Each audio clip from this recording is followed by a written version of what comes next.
होता है भागवत कथा सुनने से।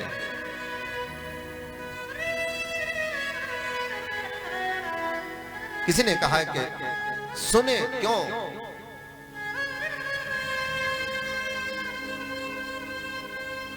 आज हर व्यक्ति चाहता है कि हमारा विकास हो। ऐसा कौन है जो ये नहीं चाहता कि हमारा विकास हो? और उस विकास के लिए हमने अपने जीवन में जितने भी सार्थक प्रयास थे वो सब किए।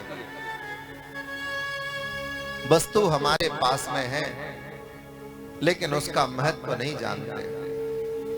किसी के घर में कपड़े की सिलाई की मशीन तो हो, लेकिन उस मशीन से कपड़े सिलना न जाने तो उस मशीन की सार्थकता नहीं है। आपके पास में साधन है, संसाधन है, सब कुछ परमात्मा ने दिया है, लेकिन इस जीवन की उपयोगिता क्या है? क्या इस जीवन की उपयोगिता सिर्फ खाने, कमाने और सोने में है?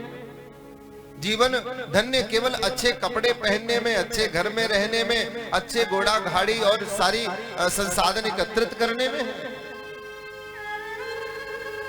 भागवत वर्णन करती है, नाहम देहो देह भाजाम नरलोके कष्टान कामान अर्हते विभुजाए। अरे ये जीवन तुम्हारा केवल खाने, कमाने और सोने के लिए नहीं है।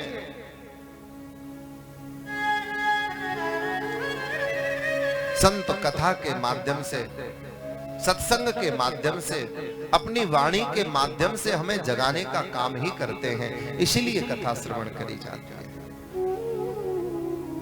संत अपनी वाणी के द्वारा हमारे हृदय पर, हमारे जीवन पर पड़े हुए सारे मल को साफ कर देते हैं।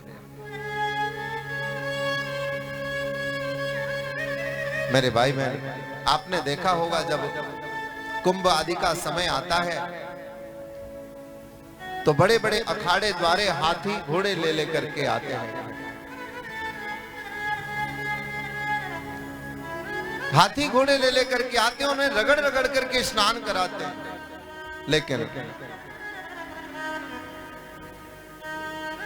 गंगा में नहलाने के बाद में जब वो हाथी को बाहर लेके आते हैं और कहते हैं जरा ये पानी सूख जाए इसका, उसको जब धूल में खड़ा करते हैं तो वो हाथी वहीं किनारे से अपनी सूंड से मिट्टी लेकर के और अपने ऊपर डाल लेता है। वो फिर जैसे का तैसा हो जाता है। ये हमारी आदत है। हम भी सत्संग में जाकर के, कथा में जाकर के साफ तो हो जाते हैं, स्वच्छ तो हो जाते हैं, लेकिन बाद में जब अपने घर जाते हैं, संसार में जाते हैं, तो पुनः उसी संसार की जैसे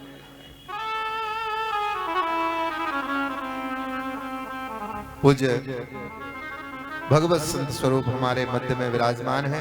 एक बार जोरदार तालियों के साथ में स्वामी जी का अभिवादन करें। स्वागत है।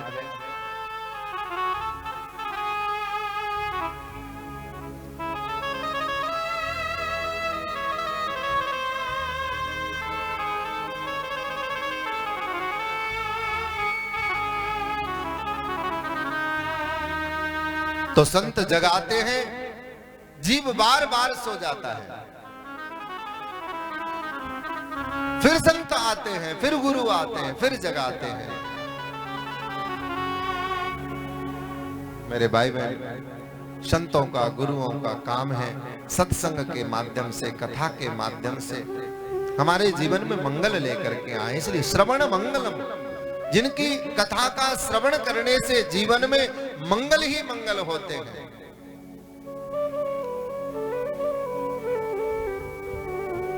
एक दिन समय आएगा तो भैया फिर आपको कोई निमंत्रण नहीं आएगा यमराज का कि मैं आने वाला हूं।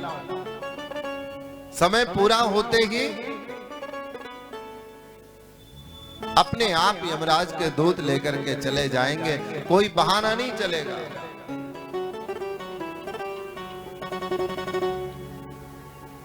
संत कहते हैं, बड़ा सुंदर भाव है कि अभी तो जगाया